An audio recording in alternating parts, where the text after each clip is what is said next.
Sala mwali egulire ba mikwano bambi mugate sala mugate esala ewamu nanke naffe ffenna bambi yetu Jackie Chandiru tumusabire asobole okudda mu rehab center basobole okukola ki omujjanjaba anyway newakibanga waliwo eyamututte mu ddwaliro ery'amaanyi okubanga bamujjanjaba ekyo nakyo kiba kirungi naye nga yebyo ebitebe bikyagenze naye mugulire eddala jjo ate ebya Rema biranze banange Rema wange ebiranze introduction ya November ngalumu enati omwezi gunatana okutuuka kyokka ate ye Dr.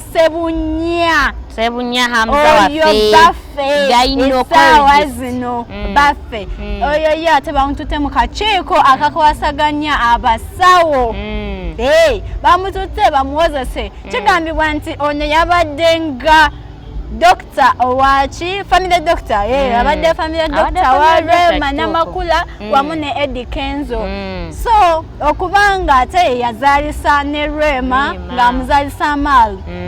Aba doctor bo bagamba si kituufu n'akamu teyakoze kubanga okwagala omusawo wo kiringa omusomesa wayagalani student we tebakyagala nnyo era balina omuteeka mu mbuga z'amateeka era tulinde nga 28 guno omwezi tulabe ekinaaba kivuddeyo bamuwozese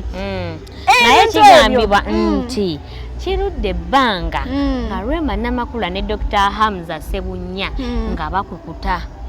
era kirudde ebbanga nga baagalana kubanga yabadde amukebera ku lubuto yamukuba omukono yakola ki otegeera neze munange ate ekyasinza okuneewuunyisa nti Rema Namakula olubuto yalufunira wa Eddie Kenzo otegeera ekintu ekyo nakuza nti munange yayimba siri muyembe ng'ayagala muga munange kakkana tusetolinge ebintu tubikwasaganye amaka gajjewo naye yageza okuba omuntu tatereera taga munnaye kankolesi nga bwe yebbirira oli yatereza ono bwamugamba munange nga totereza oli yatereza amaka kyoba omanya ndowooza yabadde atereza n'amaka gano ono bwakyankalanya oli yabumbabumba nga bwe mubimanyi naye nga ye Dr. Hamza ebibye tukyalinze kulaba biki ebigenda okuvaayo oba okwanjula kunaabaawo tosobola kuva from nowhere n'ogamba n'okyalirawo mu dakiika 2 n'okwanjula n'okuleeterawo gwe kyaba omanya tuli mu kulya kiswa takalya kiswa wetuyoya ku bbumba wetulya ku buyembe